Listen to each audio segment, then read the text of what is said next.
ଦୌଡ଼। ସମୁଦ୍ରର ବାଲିପନ୍ତା ଉପରେ ସେ ଗୋଟାଏ ଲମ୍ବ ଲଟା। ତା ଚେର ପାଇଁ ମାଟି ନାହିଁ, ଖାଲି ଘୁଙ୍ଗା ବାଲି, ମିଠା ପାଣି ନାହିଁ। ସମୁଦ୍ରର ଉଛୁଳା ଲୁଣି ପାଣି, ତଥାପି ସେ ବି ଗୋଟିଏ ଶାଗୁଆ ଛନଛନିଆ ଉଦ୍ଭିଦ। ନା ତାର ଗୁଡ଼କଙ୍କ।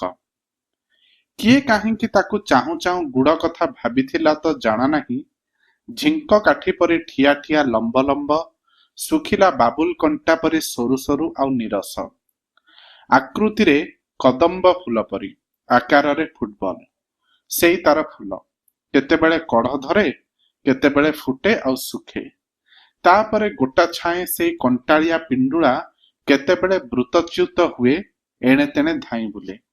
ଗୁଡ଼କଙ୍କ କହିଲେ ଆଖି ଆଗରେ ଉଭା ହୁଏ ସେଇ ଶୁଖିଲା ଟାଁସିଆ ସରୁ ସରୁ କଣ୍ଟା କାଠି ଖଞ୍ଜା ଫୁଲଟିମାନ। କଣ୍ଟା ମୁନରେ ଭରା ଦେଇ ଭୂଇଁ ଉପରେ ଠିଆ ହୋଇଥାନ୍ତି। କେତେବେଳେ ତାଙ୍କ ଦେହରେ ଲାଗେ ସାମାନ୍ୟତମ ପବନର ହାବୁକା, ହଠାତ୍ ଦୌଡ଼ନ୍ତି। ଟଳି ଟଳି ଦୌଡ଼ିଲା ବେଳେ ଅନାଇଲେ ଲାଗେ ସତେଅବା ସେଗୁଡ଼ାକ କ'ଣ ଜିଅନ୍ତା ପ୍ରାଣୀ, ନିଜ ଇଚ୍ଛାରେ ନିଜ ନିଷ୍ପତ୍ତି ପ୍ରକାରେ ଦୌଡ଼ନ୍ତି ଅଥବା ବିଶ୍ରାମ କରନ୍ତି। ଏଠିକି ଯାଆନ୍ତି କି ସେଠାକି ଯାଆନ୍ତି, ପରାଧୀନ ନୁହନ୍ତି, ସ୍ୱାଧୀନ। ଦ୍ୱିପହର ଗଡ଼ି ଆସୁଥାଏ। ନିଛାଟିଆ ବାଲିପନ୍ତା, ଶାଗୁଆ ସମୁଦ୍ର ମଠେଇ ମଠେଇ ଗଡ଼େଇ ଲାଗିଥାଏ କାଚ ପରି ଢେଉ। ମୁଁ ଯେଉଁଠି ବସିଥାଏ ସେପଟେ ଚଢ଼େଇଟିଏ ବି ଉଡ଼ୁନଥାଏ। ଖାଲି ବାଲି, ପାଣି ଆଉ ଉପରେ ଆକାଶ। ଦ୍ରଷ୍ଟା ଏକା ମୁଁ। ସେତିକିବେଳେ ମୁଁ ଲକ୍ଷ୍ୟ କଲି ସେମାନଙ୍କୁ।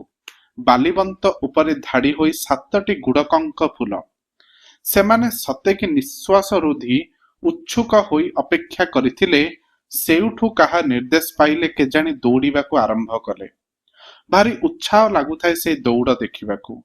ଏକା ସମୟରେ ଏକାଠି ସେମାନେ ବାହାରିଛନ୍ତି, ସତେ ଯେମିତି ଏକା ଦିନ ଏକା ମୁହୂର୍ତ୍ତରେ ଏ ସଂସାରରେ ଜନ୍ମ ହୋଇଥିବା 7ଟି ଛୁଆ।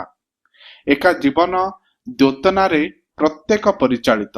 ସତେଅବା ସମାନ ସୁଯୋଗ ସୁବିଧା ସମସ୍ତିଙ୍କର। ସେମିତି ସମସ୍ତଙ୍କ ସାମ୍ନାରେ ଫଟା ପରି ବାଲି ଲମ୍ବିଛି। ଅଟକେଇବାକୁ କିଛି ନାହିଁ। ଅଳ୍ପ ବାଟ ଯାଇ ଗୋଟାଏ ମାଦଳ ହୋଇ ପଡ଼ି ରହିଲା। ଆଉ ଟିକିଏ ଗଲାରୁ ଦିଟା ଅଲଗା ହୋଇ ଗଡ଼ିଗଲେ ସମୁଦ୍ର ପାଣିକି। ଆଉ ଖଣ୍ଡେ ଆଗରେ ଆହୁରି ଗୋଟାଏ ଅଟକିଗଲା। ଆହୁରି ଚାଲିଥାନ୍ତା 3ଟା। ହଠାତ୍ ଗୋଟାଏ ଉପରକୁ ଉଠିଗଲା ଆଉ ଶୂନ୍ୟେ ଶୂନ୍ୟେ କୁଆଡ଼େ ଉଡ଼ି ଉଡ଼ି ଚାଲିଗଲା। ଦୌଡ଼ୁଥାନ୍ତି 2ଟା, ଗୋଡ଼ିଆ ଗୋଡ଼ି, ଆଗ ପଛ, ଜଣେ ଆଉ ଜଣକୁ ଛୁଏଁ ନ ଛୁଏଁ। ଆଗଟାର କ'ଣ ବିଗିଡ଼ିଗଲା, ସେ ଅଟକିଗଲା। ବାଲି ଥାଏ ପଛଟା ଟଳି ଟଳିକା। 7 ଜଣ ବାହାରିଥିଲେ, ଚାଲିଛି ସେ ଏକୁଟିଆ। କେହି ତାର ପ୍ରତିଦ୍ୱନ୍ଦ୍ୱୀ ବି ନାହାନ୍ତି। ହଠାତ୍ ପଛରୁ ବିଜୁଳି ବେଗରେ ଧାଇଁ ଧାଇଁ ଆଇଲା ଆଗେ ଅଟକି ପଡ଼ିଥିବା ଭିତରୁ ଗୋଟାକ। କି ପରିବର୍ତ୍ତନ ତାଠି, କଳ୍ପନାତୀତ। ଅଳ୍ପ ସମୟ ପରେ ଆଗର ଗୁଡ଼କଙ୍କକୁ ଟପି ଆଗେ ଆଗେ ଦୌଡ଼ିଲା। କେଉଁଠି ଏ ଦୌଡ଼ିର ଶେଷ ମୁଁ ଜାଣିପାରିଲି ନାହିଁ। ଆଜି ଆଗ କାଲି ପଛ, ଆଜି ତଳେ କାଲି ଉପରେ। ଚାହିଁ ରହିଥିଲି। ସମୁଦ୍ର ଫୁଲସ୍ତରା ମାରି ଉଠିଲା, ଲହଡ଼ି ଗୁଡ଼େଇ ଗଲା କୂଳ ଉପରକୁ, ଆହୁରି ଉପରକୁ। ଗୁଡ଼କଙ୍କ ମାନଙ୍କ ଦୌଡ଼ ଖେଳର ବାଲି ବି ଗଲା ବୁଡ଼ି। ଗୋଟାଏ ଯୁଗ ଶେଷ ହେଲା।